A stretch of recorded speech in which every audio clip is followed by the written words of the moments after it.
Greetings, this is iVideo. My name is John Savers. I'm your host. Today we'll continue our small series on race, which we have commenced with the notion of bringing to bear the most current science possible. However, this is something that is difficult to do in the sense that most of the work done in comparative morphology and related areas is rather dated, sometimes 150 years or more. There has been considerable pressure, I think, put on the men of science, academic types and whatnot, not to pursue this particular area, and I think those who have done so have been punished in terms of career and presentation in the media and so forth. Clearly, our powerful interests do not want this kind of study, do not want any kind of information put forth on this, which is contrary to their demanded goals. For this purpose, brutes in the media, in business, and in the bogus academic, intellectual, creative world, etc., go to work on such people. And I think many scientists, academic types and whatnot find the pursuit of this into this field not worth the punishment and decline. For that reason, we don't have too much work done after 1950 in this area. Most of the people presently are informed that there's but one race, and this is the position put forth by the establishment, an establishment which is, by the way, dominated by Masons and Marxists. This domination in government also exists in schools, universities, and so forth. So there is a sort of unified presentation in the establishment of what they want to be. The ultimate aim, of course, is to have a single people, a united people, a blended people, a people I have dubbed Homo Blendo.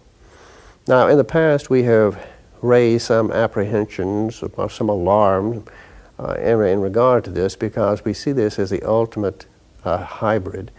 And we have shown in the past that there is reason to be alarmed about hybridity, that the hybrid results are typically weak, and such lines tend to quickly become extinct. Therefore, we see this whole demented movement as one aimed somewhat toward the extinction of humankind, a goal which may please neo-Catharians or Albigensians, but something that most of us would probably not really like to see happen.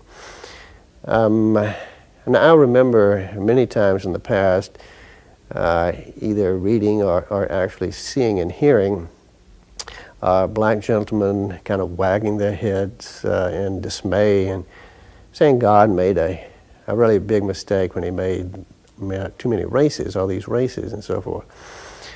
Well, I always thought this was sort of arrogant, you know, and maybe even blasphemous for a little created fellow to be chiding God on his creation. But such fellows are not alone. And to that end, I'd like to call your attention once again to the words of President Clinton, and so let's do that. President Clinton, in his commencement address at the University of California, San Diego on June 14th, speaking for his plutocratic controllers, gave the green light to a great and unprecedented conversation about race. This is from the Spotlight, September 1, 1997, page 4. Now, Mr. Clinton was quickly joined in this particular effort by Freemasonic supporters such as Mr. Jesse Jackson. And we do have a citation in regard to Mr. Jackson's thoughts. So let's hear from him. Jesse L. Jackson opened his National Rainbow Push Coalition's annual convention Wednesday with a call for blacks to participate in the national debate on race that has been called for by President Clinton. The president has raised the race debate, Jackson told reporters at the start of the convention. But so far, our scholars have not convened to examine the race question. The theme of this year's convention, which ends today, was Equal Educational Opportunities, Opening New Markets. It featured panels with executives from America's big three automakers and other major corporations talking about expanding economic and educational opportunities for minorities. Linda Brown, a spokesman for the civil rights organization, said about 1,000 people attended the convention. Now, this appeared in the Washington Post, page 810, Saturday, August 2nd, 1997, in an article by John E. Yang, Peter Baker, and Terry M. Neal. Now, as I noted earlier, there have been very few efforts made by scientists and academics in the area of comparative morphology and related areas because of the punishment that generally falls upon such people because of the animosity of the establishment, which unleashes its brutes, including thugs that generally hang around as students at universities and colleges and who can be called upon to organize protests at the drop of a hat. For this reason, there have been only limited efforts, as I mentioned, and we will, at this point in time, give a citation of such an effort in an area a little bit broadly associated. It's not quite what we have in mind, but just to give you a notion of the comparisons and the punishment which can accrue to such. IQ controversy. Chris Brand, a professor of psychology at Edinburgh University in Scotland, contended that blacks, on average, were less intelligent than whites. He said his views on black intelligence were based on 30 years of research in America, which many people had tried but failed to discredit. While his colleagues have attacked his views as preposterous and dangerous, he dismisses the attacks as an extension of society's obsession with political correctness. He added that the narrowing of socioeconomic differences, better health care, better nutrition, and increased integration did not make a jot or a tittle of difference to the average 15-point IQ difference between the races. This is from the Spotlight, May 27, 1992, page 2. Now, it might be said that the reference to political correctness is actually a reference to what is known as cultural Marxism. This is a brand of Marxism which is basically considered heretical by the strictly and purely economic Marxists. But this is a group that is associated with the Frankfurt School, and which we will touch upon later in a different program, but which basically attempts the destruction of the culture of a people in order to change or alter that people, rather than merely to attack the economics. And this is a problem that once again relates to the prevailing power structure in this country at this time, the Masonic Marxist power structure. And but at any rate, let's continue with our look at the information which we do have in the area of comparative morphology and natural history. The word species is in itself an anti-evolution term, since the very meaning of the word refers to something specific and fixed, at least in terms of what can be seen or observed.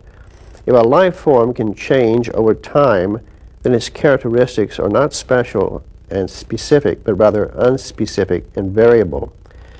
Thus, evolutionists cannot really tell us what a species of life is. It would be better, therefore, to adopt the definition used by naturalists of the past. Now, I'd like to call your attention to the following information. Dr. Knott shows that all evidence indicates that racial characteristics have always been permanent, which is the surest test of a species. I think that the genus Homo includes many primitive species, and that these species are amenable to the same laws which govern species in many other genera. So far as the races of men can be traced through osteology, history, and monuments, the present volume establishes that they have always been distinct. No example is recorded where one race has been transformed into another by external causes. Permanence of type must therefore be regarded as an infallible test of specific character. Those who maintain the one pair or unity theory deny the permanence of races and place great stress upon the capacity for variation in animals and therefore in man. The different races portrayed on Egyptian monuments clearly destroys the idea that man has varied. The ancient records clearly show that the races are permanent and thus distinct species. This is from The Origin of Race and Civilization, pages 88-89, citing J.C. Knott, Types of Mankind, 1854, page 397.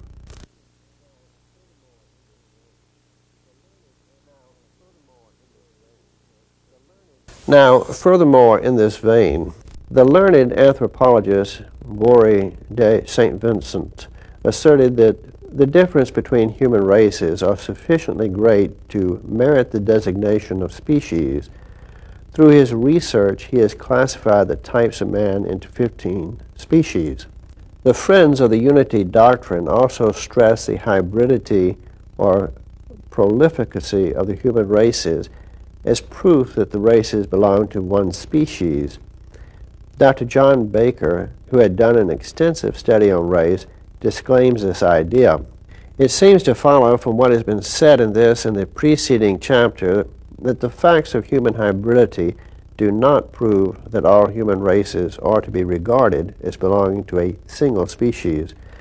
This is from The Origin of Race and Civilization, page 89, citing John R. Baker, Race, 1974. And furthermore, in the same vein, Dr. Knott also shows that mere prolificacy, whether of human or of animal races, cannot be received per se as proof of common origin or of specific affiliation, and even at that time, 1854, this principle was long settled.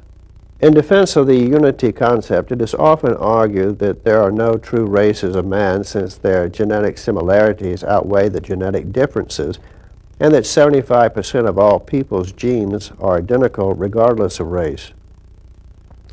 Yet, the differences that do exist in the races of man are far greater than the genetic differences that exist between the genera of Darwin's finches.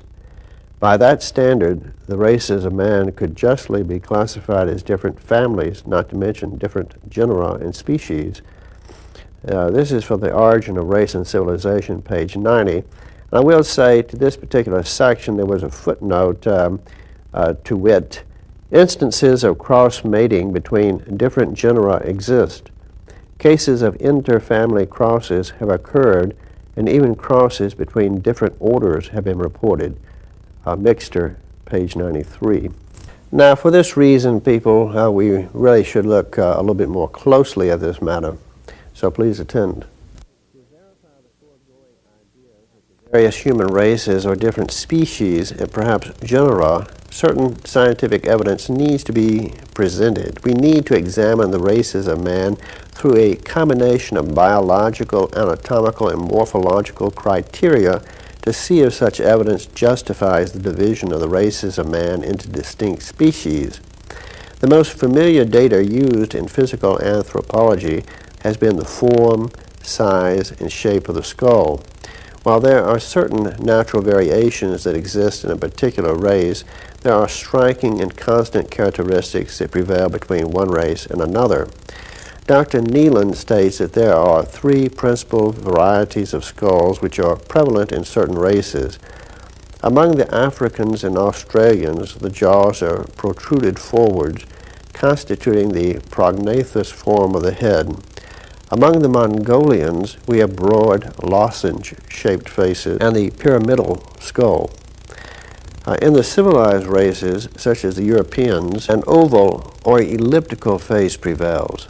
The prognathous shape of the Negro refers to forward-jawed, whereas the European is orthognathous or upright-jawed.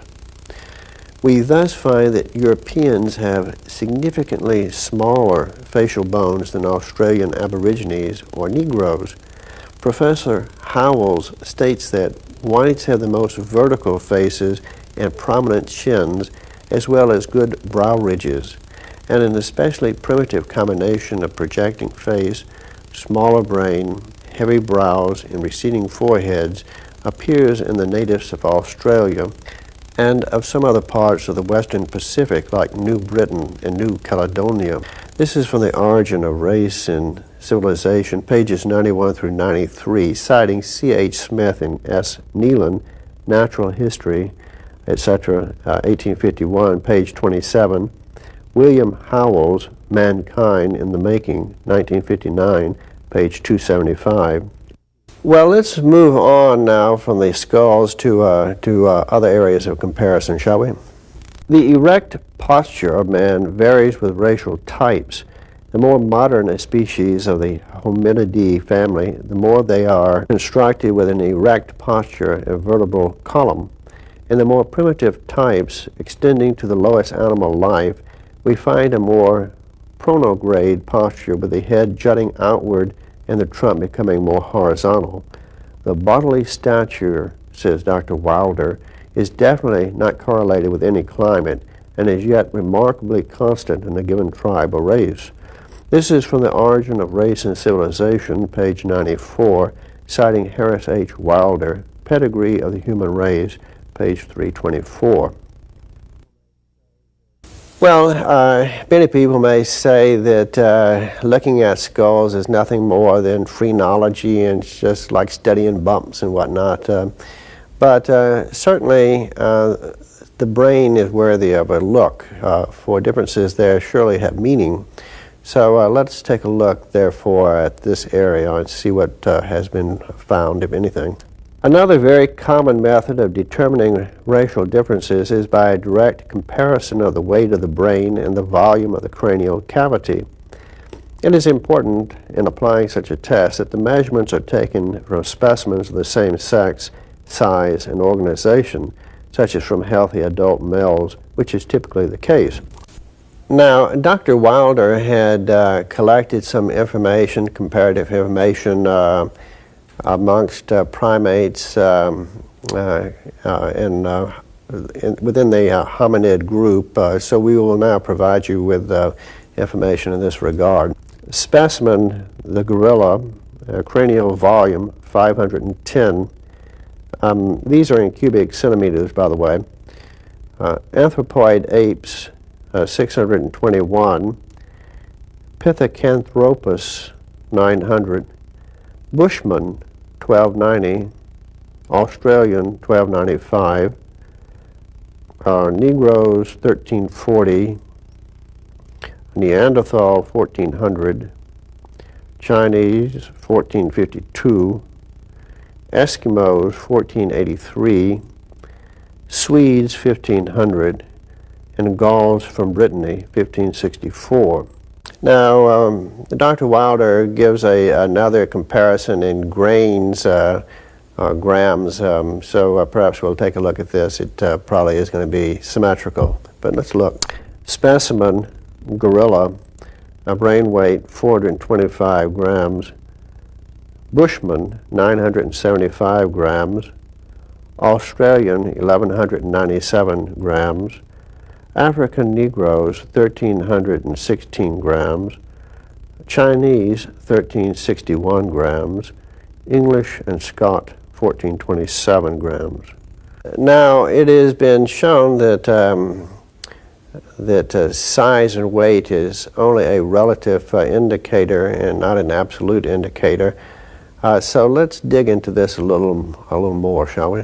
Where no person recognized as eminent in mathematics, science, philosophy, or any other purely intellectual subject has ever been a member of a taxon or racial group in which the average cranial capacity is low. This is from The Origin of Race and Civilization, pages 95 through 97, citing Harris Wilder, Pedigree of the Human Race, page 212, Paul Topinard, Anthropology, 1878, page 503, Hankins, The Racial Basis of Civilization, page 315, and Wilder, Pedigree Supra, pages 213 and 14, Topinard again, Anthropology, page 120, and John R. Baker, Race, page 429.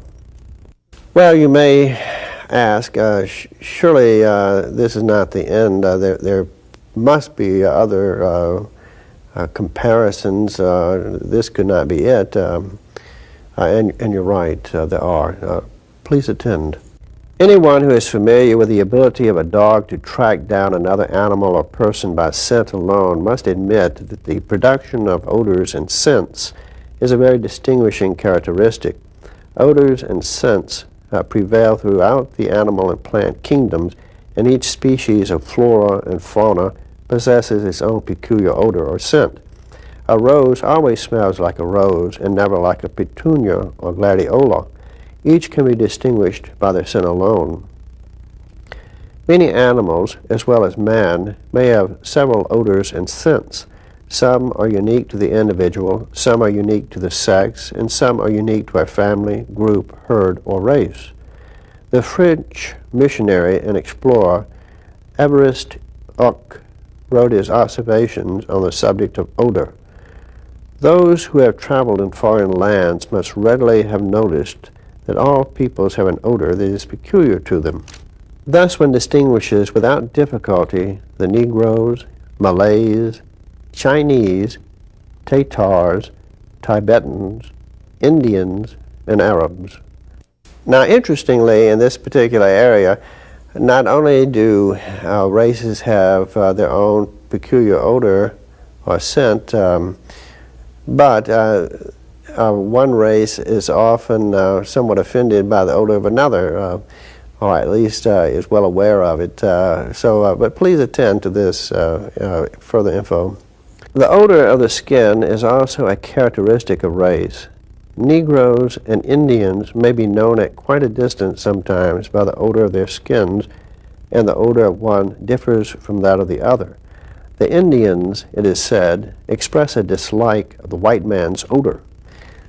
Van Amringe states, on what he considers good authority, that the Negro expires less carbonic acid than the white man.